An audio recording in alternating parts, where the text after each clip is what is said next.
অনেকেই তো অনেকভাবে ভাজা পিঠা বা পোয়া পিঠা বানিয়ে খেয়েছে, তবে ডিম দিয়ে এরকম পোয়া পিঠা বানালে যে অস্থির মজা হয় সেটা বাসায় ট্রাই না করলে বোঝা যাবে না। আসসালামু আলাইকুম, কাছে বাদুরে যে যেখানে আছে আশা করি সবাই ভালো আছে। এখানে পেঁয়াজ, কাঁচামরিচ আর হলো রসুন কুচি নিয়েছি। তো দিয়ে দিলাম একটা পাত্রের ভিতরে সবগুলো উপকরণ।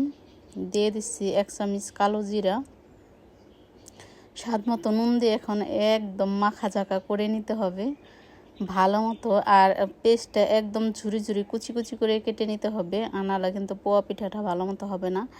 আর এখানে চাট মশলার যে ফাঁকিটা থাকে সেটা দিয়ে দিলাম, আর 4টা ডিম ভেঙে দিয়ে দিলাম। দিয়ে এখন আবারও মাখা ঝাঁকা করে নিচ্ছি। মাখা ঝাঁকা করে এখানে দিয়ে দিচ্ছি 1 কাপের মতো চাইলের গুঁড়ি।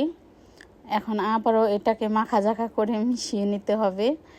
মাখা ঝাঁকা হয়ে গেছে, এখন দিয়ে দিচ্ছি 1 কাপের মতো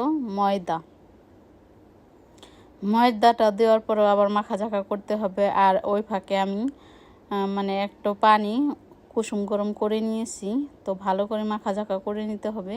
তো কুসুম গরম পানি দিয়ে অল্প একটু পানি লাগবে, তো গোলাটা বেশি পাতলাও না বেশি ঘনও না, এরকম করে গুলিয়ে নিতে হবে। এর জন্য ঠান্ডা পানিতে গুলাবো না, একটু কুসুম গরম পানি দিয়ে গোলাটা গুলিয়ে নিব, যাতে পিঠাগুলো একদম ফুলকো ফুলকো হয়, এই কারণে। তো দেখো একদম মাখা ঝাঁকা করে রেডি করে নিয়েছি, বেশি পাতলাও না বেশি ঘনও না, কোনো দানা দানা নাই। আর এই পিঠাটা মুখে যখন দাঁতের নিচে পড়ে অস্থির মজা। আর তার সাথে যদি থাকে কোনো ভর্তা, তো সময়ের অভাবে আমি ভর্তাটা বানিয়ে নিতে পারি নাই। তোমরা কিন্তু ভর্তা দিয়ে অবশ্যই ট্রাই করে দেখো। বিসমিল্লাহির রহমানির রহিম। একটা পাত্রে দিয়ে দিছি পরিমাণ মতো তেল, যেহেতু পিঠাগুলো ডুবা তেলে ভাজতে হবে, এর জন্য পরিমাণ মতো তেল দিয়ে দিলাম। তেলটা গরম হয়ে গেছে, এখন এই যে চামচে করে অল্প অল্প করে আমি দিয়ে দিচ্ছি। দেখো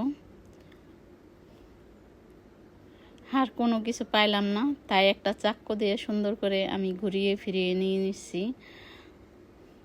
একদম ফুলকো ফুলকো পিঠা, আর এত মচমচা, খেতে যে এত সুস্বাদু হয়।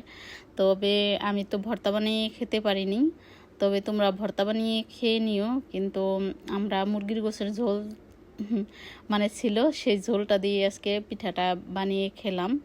আর বিকালের নাস্তা হিসেবেও কিন্তু তোমরা পরিবেশন করতে পারো। কোনো মেহমান আসলেও কিন্তু ঘরে শুধু 4টা ডিম থাকলে, একটু ময়দা থাকলে এরকম ডিম পিঠা বানিয়ে নিতে পারো। ঘরে মেহমান আসলে এরকম অল্প সময় দারুণ সুস্বাদু নাস্তাটা রেডি করে দিতে পারো। আর তোমার যে কত প্রশংসা করবে তার তো কোনো হিসেবই নাই, যে কত পরিমাণ ভালোবাসবে। তো দেখতে যতটা লোভনীয় হয়েছে, মাশাআল্লাহ খেতেও দারুণ সুস্বাদু হয়েছে। তোমরা বাসায় অবশ্যই ট্রাই করো। আর যদি তোমাদের ভালো লাগে তাহলে কি করবা, তা সেটা আর বলার দরকার নাই।